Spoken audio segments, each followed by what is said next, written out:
three. Just going to tell you that right off the bat. So speed and memory are things that I'm working on, and I don't feel discouraged about it. I'm sure I'll get there, but it's just age related. So yeah. I'll tell you that plenty of folks much younger than you have the exact same experience. Okay. Okay. It's not you, it's the LSAT. Okay.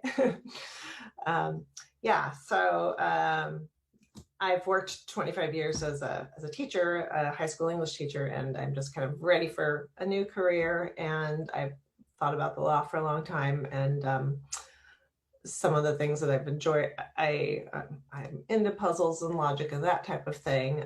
And because I'm an English teacher, I also like writing. So just a couple of things aligned to make me decide to take this path. So here I am. That's awesome. Kudos to you for doing what you wanted to do, following your dream on this. You're never too old to go to law school. I see a lot of folks who are non-traditional students who doubt themselves, whether they have what it takes to the LSAT or law school itself. And you do. This is just a hard process for everybody, but you can get there. Good. Great. So for our 15 minutes here, do you want me to ask questions about the test or studying, or how does this go? Ask me whatever you like. I can certainly ask you some questions if you'd like, but if there are challenges you're facing regarding your study program or certain question types or about using the course in general, I'm happy to answer those. Oh, okay, great. Well, so I will tell you that I took the LSAT in the spring. So when I made the decision, I just decided I'm going to study as hard as I can and get in the first test that I can and see what happens. And I got a 155, which was fine. It really wasn't much improved over what I had sort of assessed myself before my self-study. But I still felt like I learned a lot from my self-study. What I found and I took the flex, by the way. One thing that really got me was that what I find with the logic game questions, I like the logic game questions, and I enjoy working through all of them all the way through. And it's very hard for me to get to a point where I will stop. And even with the timer running on the upper thing, I completely lost track of time, and I didn't save myself time to bubble in the ones remaining. And I don't know if other people have that issue or not, but it's really hard for me to make myself stop working if I have to and just move on. So I don't know if you have any ideas about that. Yeah, of course. The time constraint is real. This exam is constructed so that most people will not be able to finish in the time allotted. It's an unreasonable amount of work they're asking to do in a very short period of time. Yeah. So that's a common issue. You definitely want to note when are there 5 minutes remaining, so you can bubble whatever remains. With the online LSAT, just a couple of clicks to do whatever you got to do on that. But what I'm hearing, especially important for us to focus on here, is the getting bogged down, not being able to extract yourself from one problem if you're not making headway to move on to the others. That's correct. Yeah, it takes practice to be able to let go of one thing if you really want to get it right, of course. But you have to pick your battles and know that you can flag questions, skip them, come back to them later. Yeah, I always forget about that. I'm sorry. I know you said I don't have to take notes, but it's hard. That's another thing. It's hard for me to not do, but flagging questions is something that I forget to do. So that's a good point. Yeah. I mean, personally, I'll flag like 4 or 5 questions in a single logical reasoning section that I just don't want to deal with in the moment because they're too long, or I'm not really seeing what's going on there I just see after a couple seconds, hey, this question's on a topic I know nothing about. Of course, the topic does not matter. It never does, but it can present difficulties naturally. Okay. So if I know it's going to take me time to parse out what's the structure, what's the logic, and I'd rather tackle something easier, I'll say, hey, I'll get to that one later. Okay. And I think what will help me with that through your program is figuring out the kinds of questions that I probably would be more likely to benefit from just leaving and flagging for later. So I'm thinking it's probably the global like the global could not be true or must be true questions, I'm thinking. Yeah, Okay. definitely. So in the logic games context, you definitely want to approach the questions in a particular order. There's no reason to do them simply in the order given. And you're right that global questions are some of the best ones to save for last, because you can attack them when you have already built a library of hypothetical scenarios that you can use. So why do a global before a local if the local could give you information that helps you solve the global? Okay, that's a good point. That's a really good point. All right, something came into my head while you were talking, but I forgot it. So maybe do you have a question to help me? Yeah, sure. And if it comes back anytime now or later, we could deal with it. Okay. I'm curious about reading comprehension because you talked about taking notes. Yeah. Have you spent much time looking at reading comprehension? Do you have a sense of how you might approach it in terms of the note-taking strategy? Yeah. So on the with the online one, I've been using the different colored highlighters for author's opinion, and then others' opinions, thesis statement. Just I usually give it a quick scan. I see how many paragraphs there are, and then I highlight. I designate the highlighter colors to what I think makes sense for me, and it's worked pretty well. I think because I've been teaching English for the last 25 years, reading comprehension is okay. I'm pretty good at reading comprehension. So I think that it works all right. I really prefer paper and pen. That's part of being a little old school. I think if I were able to take like a paper and pencil test, I would cover it with notes, but I just make use of the highlighters on the online version or the digital version. No, great. Yeah, it is online. And that's great that it's working out for you there. Okay. What about logical reasoning? Do you take notes there? Not as often. I will sometimes if it helps me sort out the argument, I will do that. But sometimes it seems pretty obvious what the argument is, and finding the answers doesn't seem like I need to take that step. But I haven't, since I started with your program, I haven't done any of the logical reasoning yet. I've only done reading comp and logic games. So.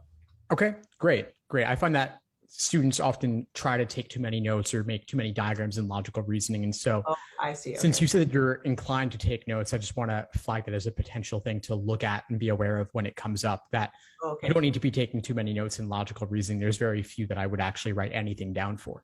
Oh, okay. That's good to know.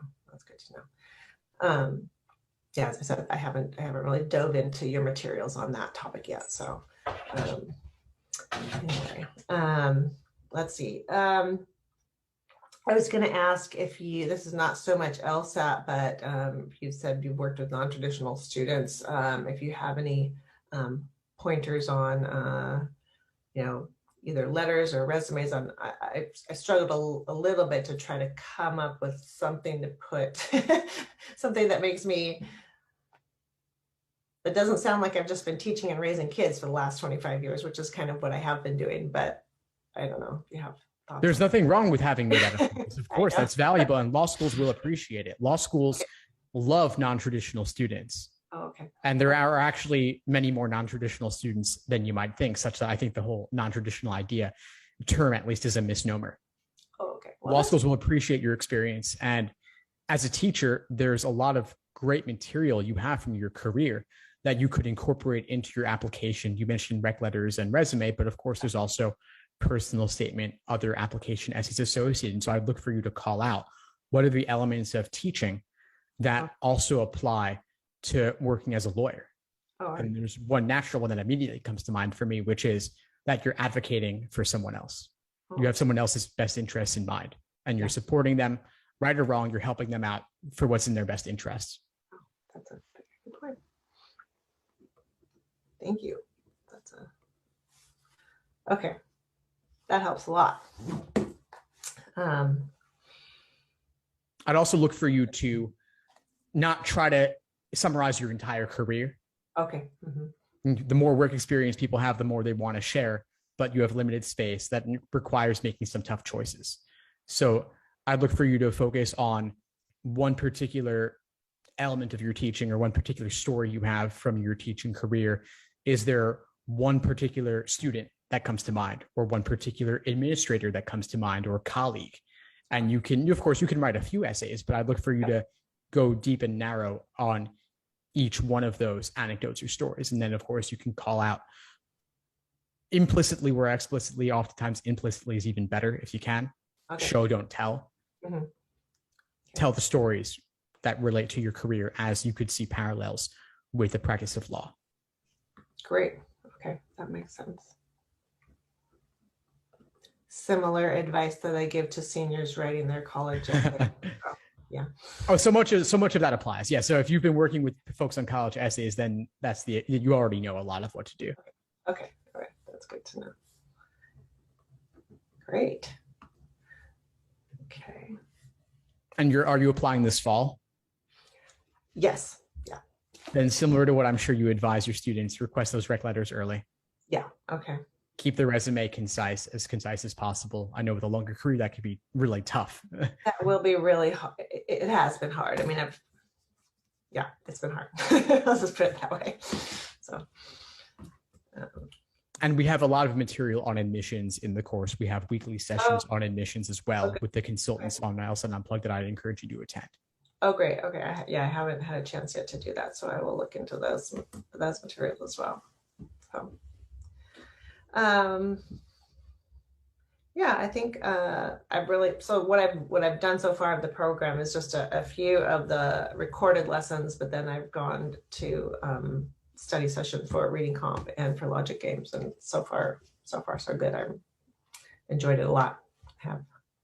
Fantastic. Well, yeah. Keep at it. Keep working through the videos, keep attending the classes, ask your questions, get involved. Of course, you saw their study groups. You can connect with other folks going through the process.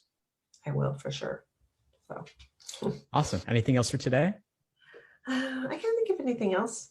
I just need to get going again. Oh, awesome. Well, yeah, sure. I guess can I ask one quick thing? Yeah, sure, of course. It's like blocks of time for studying. I know you have some suggestions about not studying every single day of the week, but is there what do you think is an ideal time per day to put in? Well, what other obligations do you have during this period? So I'm guessing that maybe summer is different for you than the fall. Yeah, so summer is my time when I have quite a bit of availability. So, and my own 2 children are now college age, so I'm pretty free right Great. now. So make the most of this period. Make the most of the summer that remains. So I would suggest max 4 or 5 hours a day. Okay. Take breaks throughout. Take a break for lunch. Take mini breaks. So maybe you do 2.5 hours in the morning, 2.5 hours in the afternoon. That's all you've got to do. And then, of course, if you want to attend a class, you can do that as well. Okay. But I wouldn't do much more than that. This takes time to master. This is not a test of memorization. You can't cram it. Yeah. And if you're feeling like you're kind of done for the day, leave it. You can always come back tomorrow. And then once the school year begins again, and your schedule may be different, then if you can only do 2 hours a day, that's fine. If some days you can't do anything, that's also fine. But try to at least do a little something most days to keep the momentum going. Great. Oh, okay. One final question. I'll try not to keep you over. No, not at all. Sure. So I'm scheduled for the October LSAT. How far ahead of my application, like when should I stop? If I do that and I think, maybe I better do the November as well, is there a point at which I need to say, okay, I'm not signing up for any more LSATs. I just have to be done? And how far ahead of the application deadline do you recommend people stop taking the LSAT? There's not really any hard and fast rule on this. Okay. And application deadlines are actually quite late. They've gotten later and later. And admission officers do have some wiggle room on those sometimes. So I would always ask when in doubt, or if you need to. But I mean, we're talking deadlines could be February. They could be March. They could be later. Okay. There are people who take the April LSAT and apply that cycle. There are even some who take the June LSAT. Obviously, it's going to vary from school to school. But October, November, you're totally fine. The only deadlines you might run into around that are early application deadlines, like early decision, for example. Oh, I see. Okay. If that's not something you're considering, then October and November are both fine. And January is also fine. I can't think of a single school that doesn't take January. Okay. Is there any advantage to early, or what's the advantage to early decision?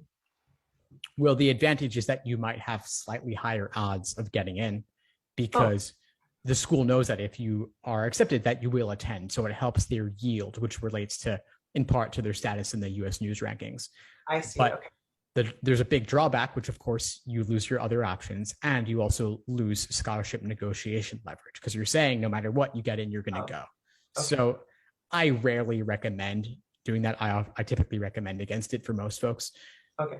Just to keep your options open and be able to do some negotiating on the scholarships because, hey, law school's expensive, and you get a high LSAT score above their medians, they'll give you scholarship money. Okay. All right, that makes sense. Okay, I think I'm done with my questions. Great. Well, it's great to meet you, Maureen. Keep at it. And reach out with any questions. Happy to help. Okay. Thanks so much. Thanks for tuning into the show. Please subscribe if you haven't done so already to be notified of new episodes as I release them. And feel free to reach out if you need anything at all as you move forward with your prep. I'm happy to help however I can. In the meantime, I'll wish you all the best and take care.